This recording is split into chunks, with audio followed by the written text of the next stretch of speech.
We are committed to creating a safe and supportive space for our guests and listeners, and to provide information and tools that will help our listeners understand, manage, and overcome trauma. We understand that the healing journey can bring up challenging emotions. Therefore, we want to warn our audience that certain episodes may contain discussions or stories that could be triggering for some individuals. The content of the podcast is for educational and informative purposes only, and we encourage you to practice self-care and discretion while listening, and to reach out to a trusted support system or professional if you feel overwhelmed and need help on your healing journey. So Terry, thank you for joining us today. I really appreciate you being on the podcast today, and I'm excited about what we're going to discuss today. So before we get into that, though, why don't you introduce yourself and of course share your book, and then we'll go from there. Sounds good. Lisa, thanks for having me on. I'm really looking forward to talking with you. Yeah, a little bit about me. I was born and raised on the south side of Chicago. I am the oldest of three boys. You can't tell this from looking at me or from my voice, but I'm 6'8" tall. I actually went to college on a basketball scholarship, despite having 3 knee surgeries in high school. I was actually the first person in my family to graduate from college. So I moved home to find a job. I'm really going to date myself now, but this was long before the internet was available to help people find employment. Fortunately, I found that first job in the corporate headquarters of Wendy's International, the hamburger chain, in their marketing department. Unfortunately, I lived with my parents for the next 3.5 years as I helped my mother care for my father and my grandmother, who were both dying of different forms of cancer. Professional, as I said, started out at Wendy's. Then I moved to hospital administration, and then I made a major pivot in my life and became a police officer. And part of what I did during my law enforcement career was I was a SWAT Team Hostage Negotiator.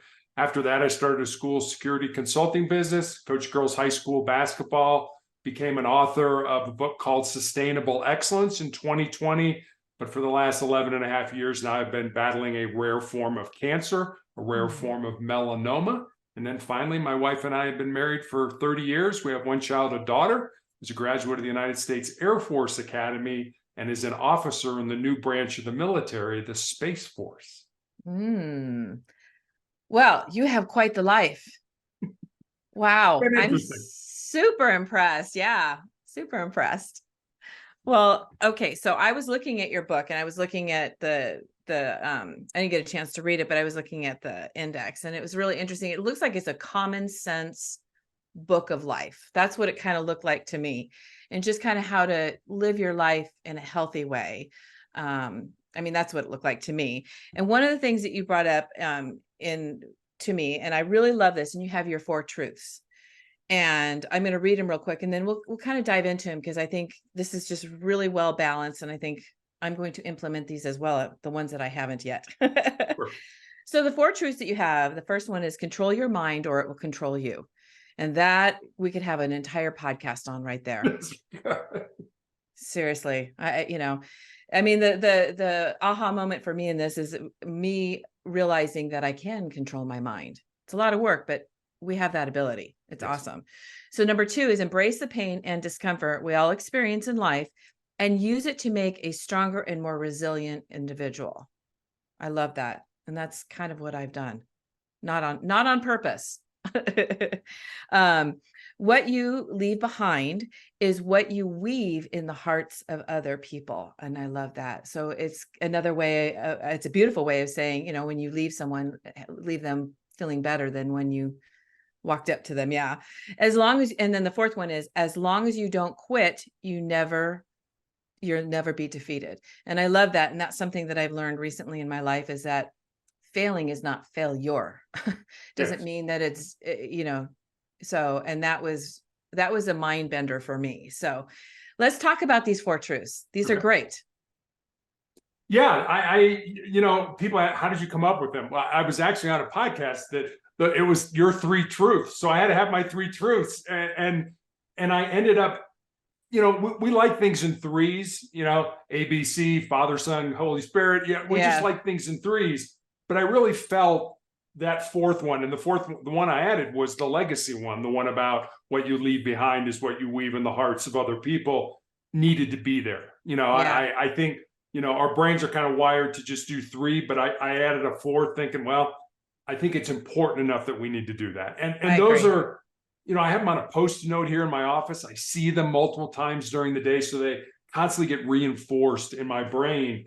And I kind of call them the bedrock of my soul. They're just a good place, I think, to start to try to build a quality life from. And a balanced life, Yeah. for sure. So let's talk about the first one. So the control your mind or it will control you.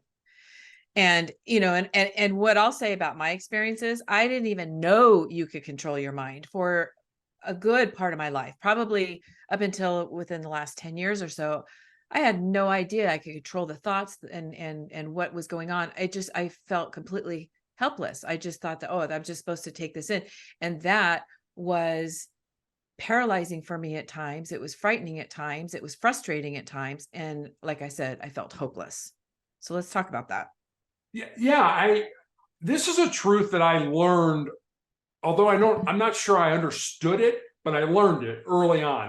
When I was in high school, I had 3 knee surgeries. And I remember when I went back playing basketball after those knee surgeries, my brain was putting all kinds of negative thoughts into my mind. Things like, hey, you're probably a step slower since your surgeries, and college coaches aren't going to be interested in recruiting you. And I remember thinking, wait a minute, I am still playing at an elite level, and college coaches are still reaching out about the possibility of playing for their college or university. I learned that I needed to sort of change the narrative, to sort of flip the switch in my mind. And I remember reading a study that was done by the Cleveland Clinic. I don't know when it was done. And they were talking about our brains. And they said, on any given day, we have approximately 60 to 70,000 thoughts that pass through our minds at any given time. Well, not at any given time, but over the course of a day. And that 95% of those thoughts are the same thoughts from yesterday. So they're not necessarily new thoughts. So maybe on any given day, we have about 3,500 new thoughts that come our way. And 80% of our thoughts are negative. Yes. And think about that. I mean, we always revert to the negative. I think, when I was in college, somebody would go out and party the night before a test. And then they come into the test and they're like, oh, I'm hungover. I'm going to blow this test. I'm not going to do. Nobody ever comes into the test and says, hey, I paid attention during the semester. I know what I'm doing. I did great on the homework. I'm going to do great on this. Nobody ever says that. That's Everybody true. goes to the negative. And if you think about it, the other thing that Cleveland said was that our brains operate at a speed of about 1,000 words a minute and can generate enough energy to light a 25-watt light bulb. Whoa. So it's pretty cool.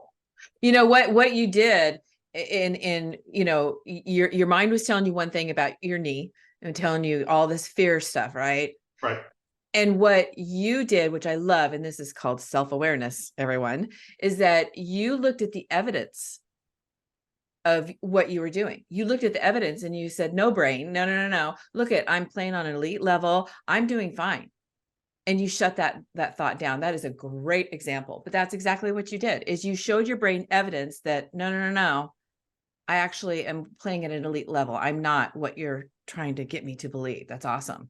It is. And when I had my second surgery, they took out 25 pieces of my bone. They put me in a cast from my hip to my ankle. They don't do this stuff anymore. Yeah. My doctor told me I'd never play basketball again, and that I might not walk normally again. And it was, I was like 15 years. I was still a child. I was still a kid at the time. And I'm like, wait a minute. Why should I just take the word of my doctor when I've never even tried to go back playing? When I've never even tried to do this. And I was just like, no, I'm not doing that. I went to an all-boys Catholic high school in Chicago, and one of the brothers, it was the Marist brothers, he gave me a key to the weight room. And he's like, whenever you want to come in and use the weights, come in and use it. I mean, at least I use the weights after Thanksgiving dinner. Mom, Dad, I'm going to the gym. After Christmas dinner, Mom, Dad, going to the gym. I'm not going to let this doctor tell me how my life is going to go. I want my life to be shaped based on the decisions that I make, not on the ones I don't make or the ones that somebody else makes for me. Right. That's a lot of wisdom at 15 years old. That's awesome. Yeah, I wish I was that one. I think I was. It's a lot of wisdom. Oh, I love it. And it's true. I mean, it's, I'm just learning this now, and I just turned 60 this year. So I'm just learning about the mind and, you know, like discovering that I was an overthinker. I had no idea. And again, just having that wisdom and then implementing some tools that help me to not get in that loop, because my brain just automatically goes there. And I think it does it because it's trying to protect us. Oh, absolutely. It's trying to protect us, and it's trying to go to that negative so that you'll find a problem to solve, because that's what it wants to do. It wants to solve that problem. Yeah. Yeah. But it gets out of balance. It does. And when I was growing up in Chicago, Bobby Knight, who just died, used to be the basketball coach at Indiana University. And he had a great, very simple, but a great saying. And his saying was, mental is to physical as 4 is to 1. So here's this great coach teaching elite athletes to use their bodies to be great basketball players on the court. But what he was really saying with that quote is that your mind or your mindset is 4 times more important to your overall success than anything that your physical body is going to do. Absolutely. Absolutely. Oh, I love that. Yeah, that is so true. So have you ever struggled with overthinking? Because it doesn't sound like it. It sounds like you've had awareness at such a young age and was able to pay attention to this, which I love. And so did you struggle with overthinking? And if you did, do you have some way of kind of overcoming that? I really didn't. I was more of a kind of react. You know, here's what I think I should do. I'm going to do it. And if it's wrong, then I'll adjust along the way. You know, and I think a lot of people overthinking, and you probably would agree with this, overthinking paralyzes people. Absolutely. Like, I just don't know what to do. There's all these things that I could do. I can't just pick one and do it. And I was able to kind of cut through the clutter and say, okay, you know what? I think this is the course of action for me. I don't know if it's right, but we're going to go down this path. And if it's wrong, I can always adjust, or I can always kind of come back to, you know, the starting point and go down another path and see what happens. So for me, it was, I guess, just being lucky to cut through that clutter. Well, see, and that's the key. That is the key right there, is that you were able to go, you know what? I'm going to try it anyway. I might be wrong. It's okay. I can adjust, because that is what I have implemented in my life to overcome the overthinking. Is that key right there. Is otherwise, like, for instance, I wouldn't be doing this podcast. I've never done podcasts before. I'm, you know, I'm setting this up and, you know, going as otherwise, like I said, I would have never done it because I would have been paralyzed with the fear. And how did you do it then? I guess that would be, I'm sure the audience would like, how did you do it? What got you to there? You know, it is, I'll tell you, the first thing that comes to mind is the overwhelming feeling to be able to help others, and putting my ego aside, because all my life I was under the radar. I stayed under the radar and wouldn't take those chances because there was a lot of shame and a lot of fear in that. And I don't know what with the thing that snapped, that I finally went, you know, I am tired of living like this. I am going to finally do this. But that is where I'm at, is like, you know, it's not a perfect podcast. It's, you know, it's getting better with each one, and I'm getting more practice. And I just want to get the content out there. I want to shorten people's suffering. I didn't have that, you know, when I was going through so much of my healing, and it's just because it wasn't out there. It wasn't available. And so I can now do this. And if I help just one person, awesome. So I think that kind of overrode it. And I figured, you know what? I don't care what people think anymore as far as this goes. Like, I'm not going to sit and worry about, oh, I messed up, and oh, I did this, and someone's going to make fun of that. I'm not going to sit and worry about that anymore. That's what I used to do. That's what used to cripple me. That was the overthinking that I used to do. Yeah. And something switched. I think if, you know, Brene Brown and even Teddy Roosevelt, you used to talk, Teddy Roosevelt gave a great speech. If you've never heard it, it's called the Man in the Arena. And Brene Brown talks about the same thing. I don't really care about people who are there criticizing me if they're not in the arena doing the same thing, you know, doing the hard work, doing those things. If you're just going to sit on the sidelines and criticize, you criticize all day long. I could care less what you say. Yeah, if you're in the arena with me, okay, that's fine. Then maybe you have some credibility to talk to me about it. But all those people that are sort of Monday morning quarterbacking that are like, you know, you should have done this. Really? Were you there? Oh, yeah. You weren't. Okay. Yeah, I don't really care what you have to say. That's exactly what I was thinking too, because, you know, at some point there's always going to be those toxic people that get on, and the trolls, and they do all that. Sure. And it's like, I don't care. I don't care what you think. And they've already started kind of rearing their ugly head. And I don't care. You know, what I need to focus on, and this helps me with the overthinking too, is when I start going in that direction. Because if we don't watch our minds, that's where they go, right? If we aren't present. And so I just focus on what I need to do to better me, to better the podcast, to, you know, bring on good content and constantly focus on that. And I don't even have time to spend on the overthinking. Yeah. And I think it sounds like what I'm hearing you say is that you have found your purpose, and your purpose works because it's bigger than your pain. You know, it's bigger than all these knuckleheads that are saying these things. You nailed it. Yeah. You know, it's like, I don't care what these people say, because I found my purpose. You can say whatever you want.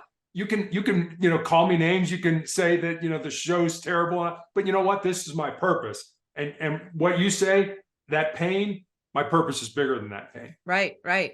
And I keep saying, I mean, I say it in a lot of my podcasts, I am making beauty from ashes, which is what God does. He makes beauty from ashes. And so, you know, like I said, I mean, I'm already getting feedback, which is great, on some people that have been helped, and that's awesome. So that just motivates me even more. So I think we've talked about overthinking. What do you think? I like it.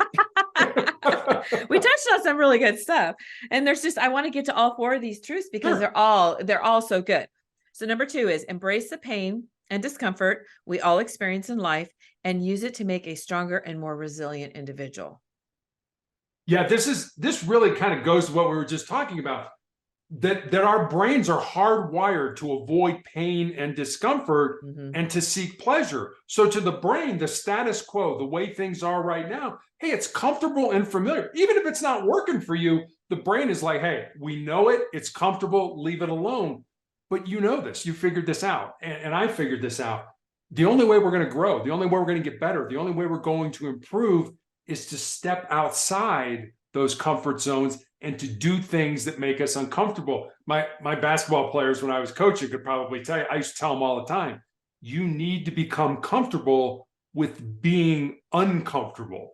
And, you know, they also used to look at me like, well, are you nuts? What, you know, I don't understand. We're all going to experience pain in life. And it doesn't have to be, you know, an illness, an injury, whatever it ends up being.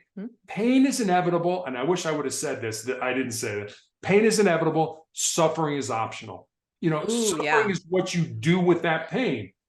You know, do you use it to make you a stronger and more determined individual? Or do you wallow in it and feel sorry for yourself and want other people to feel sorry for you? I love the quote by Ernest Hemingway, who said, life breaks everyone, and afterwards, many are stronger at the broken places. I absolutely love that quote, because I think life breaks us all at some point in time. It breaks us down.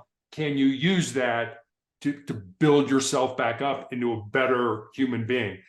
And I think you and I are both examples of you absolutely can. Yeah, I love that. That suffering is optional. It really is. Yeah. And you know, it took me a while to kind of to live this, and it's still something that is I'll even call it kind of a trigger for me because of my past. And I did have a lot of pain, you know, from as far back as I can remember at a young age. And so for me, it was like, ooh, pain. No, I don't want, you know, like, no, I'm trying to get away from that. I don't want pain. I'm trying to work really hard to stop the pain, but it's not the pain. It's the suffering. Yeah. It's the suffering. And the suffering could be me reliving it in my head and me allowing the triggers to take me over. You know, I mean, that's the suffering part of it that I've done. And I am learning. I have already learned a lot, but I'm continuing to learn on how to manage that so that I'm not triggered by the thought of pain. Because honestly, like there's a little check in me still when you talk about pain. It's like, oh no, I had enough of that. You know, I don't, you know, but it's the suffering, you know, the pain is in the past. That's already been done and over. It's the suffering that I did all those years that I had to learn to heal from. Yeah. And not suffer anymore. And that's, you know, it's like when you break a bone, it hurts, it's painful, but when it heals, it's stronger at that broken part. Exactly. And if you use that same analogy in your own life, when you experience traumatic pain or adversity or whatever it is, can you use that pain to strengthen that part of your mind, your soul, your being, whatever you want to call it, a lot of people can't. And I think a lot of it goes back to fear. A lot of it goes back to being overwhelmed by all the different things I could possibly do, and I can't pick one. There's a lot of reasons for it. But if you can cut through the clutter and find meaning in your pain, find a purpose in your pain, then all of a sudden you are stronger at that broken place.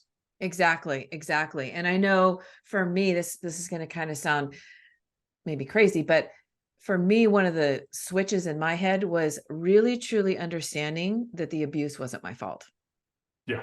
That sounds silly, but you know, I knew in my head for years, oh yeah, I get it. You know, it wasn't my fault. But once I really understood it, there was a switch. And then the suffering, that really reduced my suffering. And it really brought clarity into my mind as how to look at stuff. And I was able to switch my mind and stop the suffering. Yeah, there's a great story, and I'm really going to date myself a little again here, so hang with me on this. So back in 1976, it was our country's bicentennial celebration. Yes, I remember that. Okay, it was my 16th birthday. There was a U.S. gold medal winning Olympic swimmer by the name of Shirley Babashaw, who had one of the greatest, I think, yes, simplest quotes that I've ever heard. And she said, "Winners think about what they want to happen. Losers think about what they don't want to happen." You know, winners can override their negative brains and focus on the things they want to occur. Losers can't see the value of pursuing a goal or a dream. Most people will never get to where they want to be in life because they won't stop whining and complaining about where they're at. Very few people take personal responsibility for their own success and happiness. One of the biggest helps in my life was learning to be grateful about everything. And you start at the smallest thing and go from there, and making it a daily practice. And now it's just a practice all the time. I'm every day I'm saying what I'm grateful for. But I love that. Yeah, it really is. I mean, we have so much to be grateful for, no matter how much pain we're dealing with. And you know, I've had multiple amputations with my cancer. I still have tumors in my lungs, but I am very grateful to be here. And I think I'm here for a reason, and that reason is something that's much bigger than me. Yeah, and that quote also brings up a point of what you're focusing on, right? So winners focus on how they want it to look. Like the runners are imagining, I'm sure, crossing that finish line, you know, and losers are focusing on what, you know, all the things of why they won't make it to that line. Yeah. Oh, absolutely. So how does that feel? Imagine how that feels when you're sitting focusing on, imagine winning a race or losing a race. I mean, imagine how that feels. And that's true. And I think you make a good point. If you can see it in your mind's eye, you know, if you can see yourself crossing that finish line, if you can see yourself overcoming that trauma, if you can see yourself building your business, you can make it happen. If you can't see it in your mind's eye, it's never going to happen, because you haven't engaged your brain, you haven't engaged your mind to make it happen. So you've got to be able to see that. You've got to have that mental picture of what success or overcoming adversity or whatever it is looks like to you. And that's, you know, that's how you define it, not how somebody else does. How do you define success? How do you define the fact that I've overcome this? What does that look like for you? And if you can see it when you close your eyes, you can make it happen. If you can't see it, it's never going to happen. You know, there's a story I shared on a podcast, earlier podcast, that it addresses this very thing that happened in my life, because I was always going to the negative, and then wondering why I felt horrible all the time. Right. And so I've implemented this in my life, and it actually does work. And one of the stories was last year, my husband had a health scare. And it was very scary. And it can get your mind going into things, you know, going in directions that aren't good. And I was here at the house, he was at the hospital, and my mind started going real dark, real dark. And I hadn't been in that place in a long time. And so, when you're in it all the time, it doesn't feel as uncomfortable as when you aren't in it. And then you step into that feeling.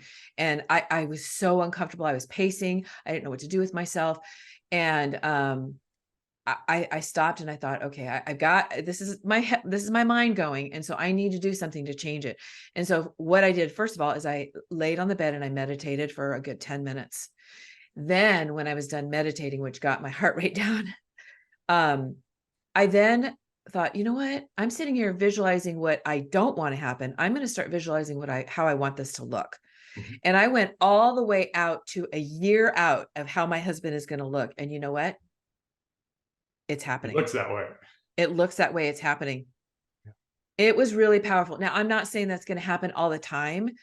And, even if it didn't end up that way, at that moment, I was in such a bad place that I had to do something to get myself out of that. Yeah.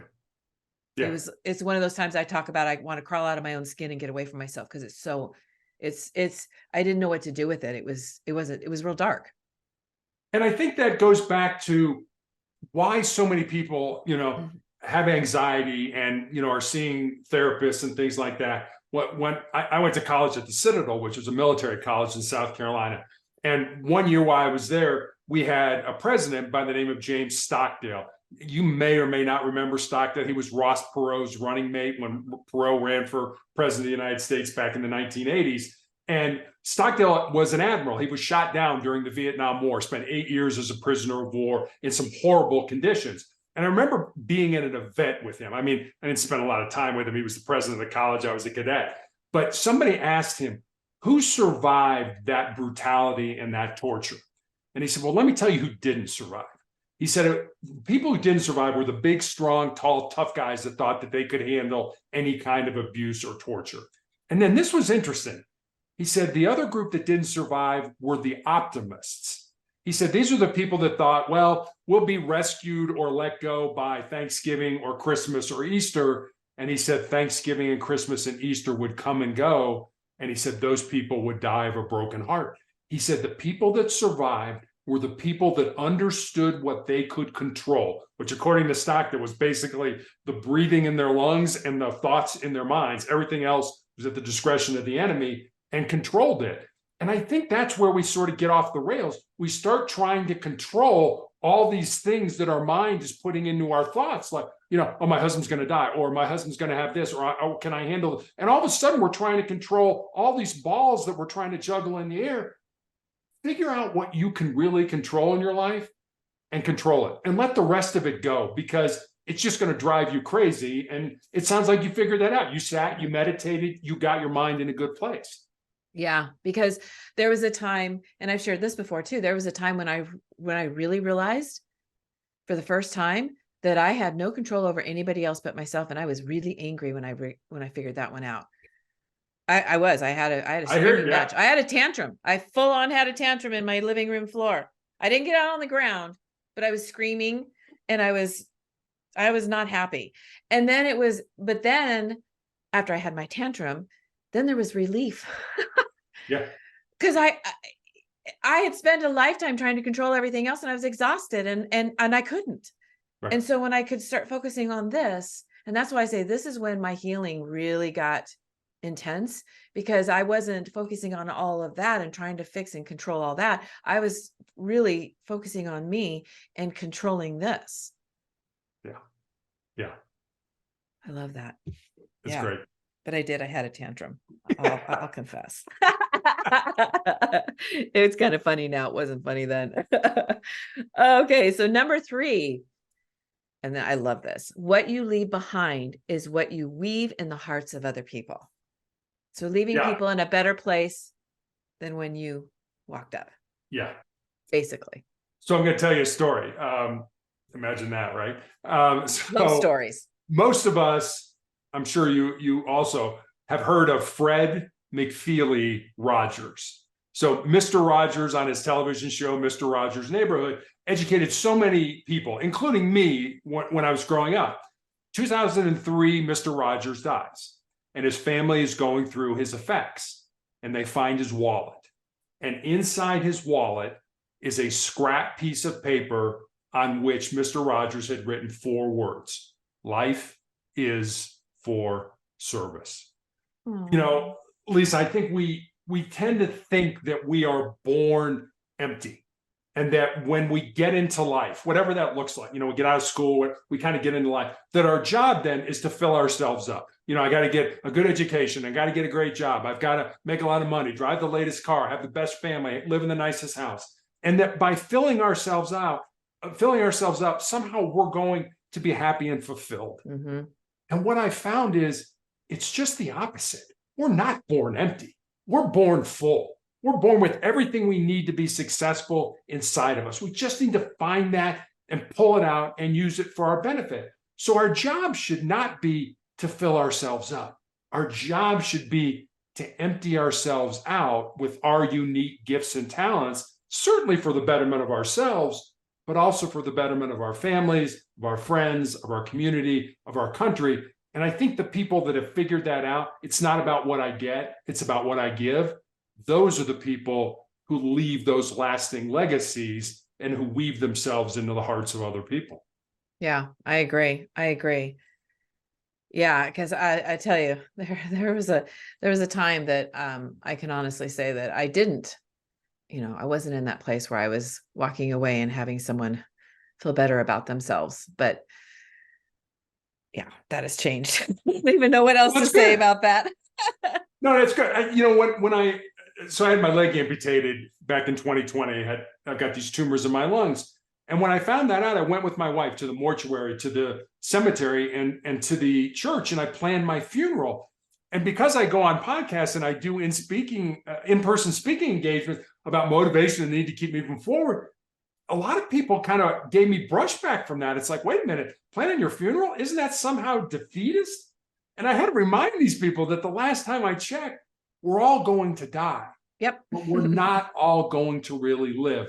And I'll give you this Native American Blackfoot proverb that I heard years ago that I absolutely love. And it goes like this: when you were born, you cried and the world rejoiced. Live your life in such a way so that when you die, the world cries and you rejoice. That's what I want. Ooh, I love that. Oh my goodness. Well, and that is, you know, and that is what this podcast is about too. You know, it is about, you know, bringing hope to others. You know, I allow people to come on and share their stories, but the important part is that they leave everybody with hope, and everybody has their own healing and growing journey. And, you know, I want to offer all these opportunities for people to share their story of how they healed. You know, mine is different than everybody else's. And, you know, when I share my stories of how I work through something that might, you know, resonate with someone and help them. Right. So that's what this podcast is all about. And I think that's what you're not saying I have all the answers, but what you're saying is I've been through some things and here are things that have worked for me. And I am offering them to you in the hopes that if one or two or all of them work, then take them and incorporate them in your life. I mean, there's a big difference between that and I have all the answers. You know, you should listen and do exactly what I don't have all the answers. I don't purport to have all the answers.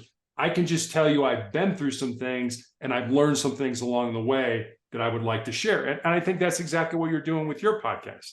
Yeah. Yeah. And I used to think that I had to be the knower of all. And I'm not the knower of all. I just know what works for me, you know, right. And I love sharing it. Okay. The last one is really good too. The last one is, as long as you don't quit, you can never be defeated. And I'm probably going to slaughter her name. I'm really bad at this, but the lady who founded Spandex, Sarah Blakely, am I saying her name Sarah right? Blakely. Yeah, I did say, oh yeah. You did. You got it right. You know, it's interesting because she shares a story that her father, every day at dinner time, they sat around the table and they had to tell a story of failure that day. And he would actually get upset if they didn't fail because it meant they didn't try. Yeah. I mean, what an interesting twist on that, because for me growing up, and of course it's linked in with the abuse too, but failure was just absolute shame. Just, oh my gosh, horrible. It's the worst thing to ever happen. And now I don't have that mindset. I'm not quite embracing failure all the time, but I certainly don't have the fear of it like I did. And it doesn't bring shame onto me like it used to. Yeah. I've always said the road to success is paved with failure. If you don't fail, you're not learning something and you're not applying it to getting towards your success. And I've read Sarah Blakely's married to a guy by the name of Jesse Itzler. And Itzler used to be part owner of the Atlanta Hawks and the National Basketball Association. He's an entrepreneur. And he tells a story about her that he said, when she was looking to start Spanx, there were things that she was good at. And then there were things that she's like, I have no idea how to do this. And he always says, if she would have waited until every duck was in a row, till everything was perfect, he said, I guarantee you somebody else would have started, that company with that product, and she would never be the Sarah Blakely that we all know. And he said, sometimes you just gotta let, what, here's what I got. I'm going to go for it. I don't have all the answers. I'll figure it out as I go along. Kind of like what we were talking about earlier. Cut through the clutter. Yeah, I don't know anything about finance. Well, when the time comes, I'll hire somebody who knows something about finance. But here's what I know now. And I mean, she started Spanx with $5,000 and a prototype. I mean, oh my goodness, how cool is that? I mean, 20 years later now, she's a multimillionaire with that company. Yeah, it is. Is she like a billionaire? I mean, it's just, yeah. And she's brilliant, but I mean, what a, and I actually shared that story with my son because he has a little boy, he's 16 months old. Oh, nice. And and I shared that with him and I said, you know what, I wish I would have known that when I was raising you, because it would have been a very different, I don't know.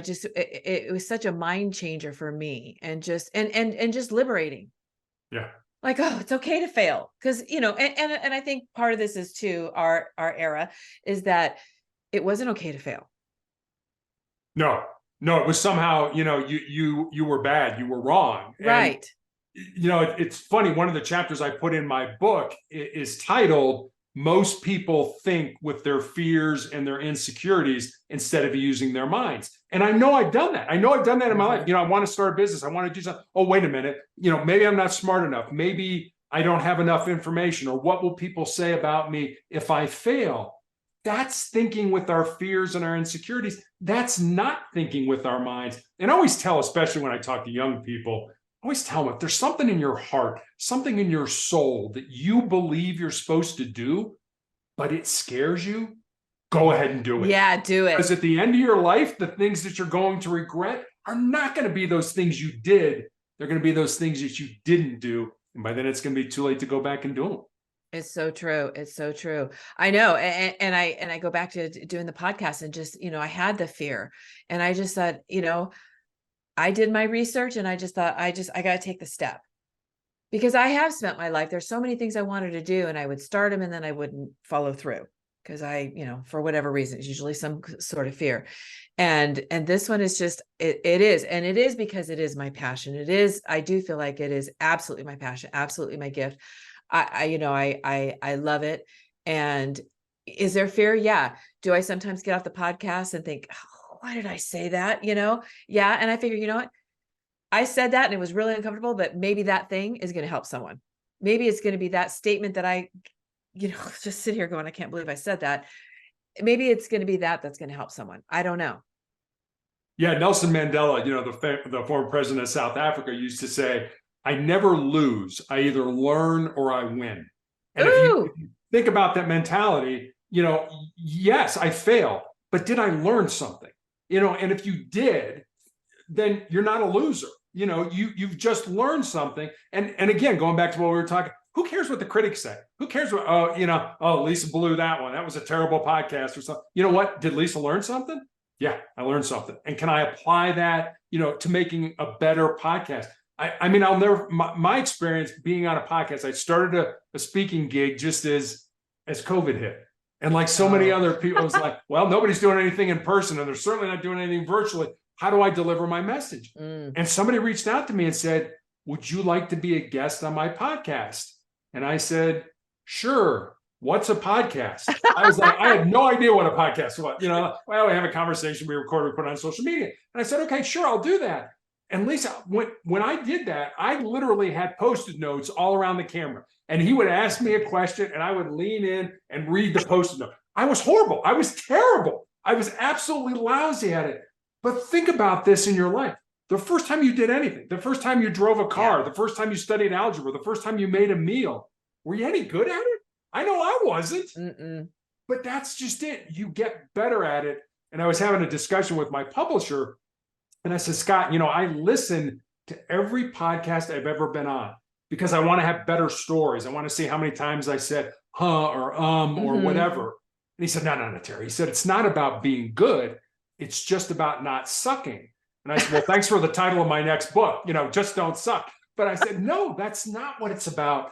I want to be good at this. And it sounds like you do too. People that say, I want to do a podcast because I want to get more clients, those podcasts don't survive. The people that survive are the people like you who say, this is my purpose, and I'm willing to put in the work. I'm willing to do the things, the ugly things, the things that make me tired. I'm willing to do that for my craft. I want to be a student of my craft. And it sounds like that's why you do this podcast. It's why I'm a guest on all these podcasts. I want to be good. And it sounds like that's what you do too. And I think when you have that mentality, well, you know what? It doesn't matter if I make mistakes. What matters is, am I growing and getting better and making a difference? Yeah.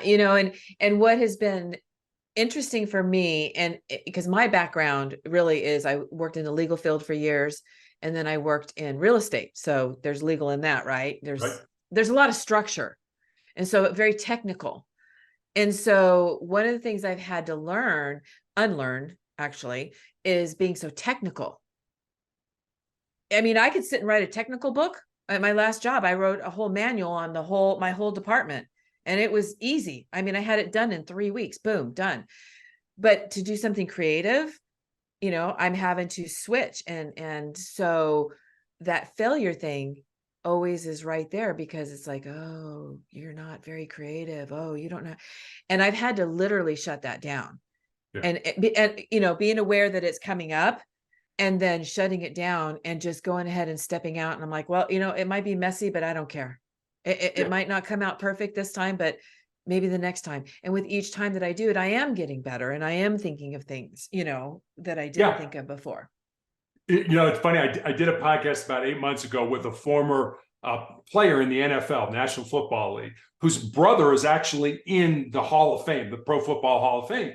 And we were talking afterwards, and he said, Terry, when I started my podcast, I didn't think my story mattered. I didn't think anybody would listen to me. I didn't think anybody would care. And I'm like, Marcus, how could you say that? I mean, you'd reached the pinnacle of professional sports. How could you think nobody would care about your story, how you got there and things like that? And I think that just goes to show you that no matter how successful you are, no matter how influential, how important, there's always sort of that little voice in the back of our minds that, like you say, that, that fear is just lurking right underneath the surface. What if I'm no good? What if nobody listens to me? So what? Are you going to learn something and figure it out and move forward? If you can do that, that's what life's about. Life's not about having all the answers. It's about the journey. It's not about the destination. Yeah. I mean, it's very freeing not knowing that you don't have to have all the answers, because that's the way I live my life. I should have known. Yeah. And I'm telling you, it's exhausting. It's so freeing going, oh, I don't know that, I can look at you and go, I don't know, but I will find out. Right. I love this. This has been really great. And, tell us again the name of your book. The book is called Sustainable Excellence, the 10 Principles to Leading Your Uncommon and Extraordinary Life. I'm actually going to buy that book, because I'm telling you, when I was looking at the index of the chapters, really good. Thank you. So I'm gonna have to buy it and sit down and add it to my books to read for sure. I'm listening to 2 and reading 1. So how about that? You sound like my wife. Yes, exactly. I'm sitting and doing my hair. I'm listening to one book, and when I'm in the car, I'm listening to another one. Yep. Or a podcast. Yeah, exactly. But that you're growing. I mean, that's another chapter in the book. Be curious. Be a lifelong learner. I want to die learning. So many people just say, well, you know what? I got enough information. I'm good. I'm not one of those people. Yeah. One of the wisest statements that was said to me over the last year is, rather than be critical or judgmental, be curious. Yeah. Just be curious. And I'm telling you, that was another one where it switched my mindset. And I was like, oh, because I did have a critical, judgmental mindset. It comes from my past. And just that little, that little statement made me go, oh, and so it's been a game changer for me. It is, and that's one of the things when I was a hostage negotiator, we were always taught, use kind of your curious voice, kind of end on the, oh, really, make it sound like I want to know more, talk more, speak more. I want to understand this. And I think as police officer, if you're a good police officer, you're curious. You're investigating a crime, you're investigating an incident. Why did this happen? How did this happen? What got us to this point? And that kind of thing. So being a curious individual, one, it allows other people to do all the talking. So it's like, yeah, I'll just ask you a question and then shut up. You do the talking. And exactly. It sort of takes you off the hook in that regard. Exactly. And you find out fascinating things about people. I mean, just fascinating things. And that's another thing that for me, that I've been on a journey for it's been about 7 years now, of finding me, of realizing who I am and what I like. And I'm surprised at some of the things that I've discovered about myself. Yeah. Yeah. I mean, I'll give you a kind of a funny story. So when my wife and I used to go to her office parties and stuff like that, holiday parties, I used to always say, I said, all right, here's the deal. I'm going to go in here. I'm going to find 5 of your colleagues. I'm going to ask them all kinds of questions. I'm going to come out after the party. I'm going to be able to tell you all about them individually. And I said, on Monday morning, you're going to go to work and they're going to come to you and tell you what a great guy I am. They're not going to know a thing about me. And, I always just tell that to my daughter. You want to be a great conversationalist? Ask people questions about themselves. How did you meet your wife? Where did you go to school? Tell me about your kids. And so I would go into these parties and I would find 5 people and I would ask them all these questions. They would never reciprocate. They would not. Where did you go to school, Terry? How did you meet your wife? And they would never reciprocate. Right. And always Monday morning, she would come home Monday night and there's like, yeah, you're right. They all came in and was like, boy, your husband's a great guy. Because I asked questions about them. We're narcissistic. You were interested. We love talking about ourselves. Mm-hmm. You showed interest. You showed you cared. Oh, that is so true. And that is so true. And I have found that to be true too. Sometimes I just have to step up and people are always comfortable with just opening up and sharing with me, which is great. That's fine. And so sometimes I don't even have to ask very many questions. I just let them go. Right. They're very comfortable with it. It's awesome. It is. Oh, well, thank you again, Terry. This has been great. I just love these 4 truths. I think that we all need to implement this in our life. I think it's very well balanced. And thank you for sharing it with us today. Well, thanks for having me on. I really enjoyed talking with you.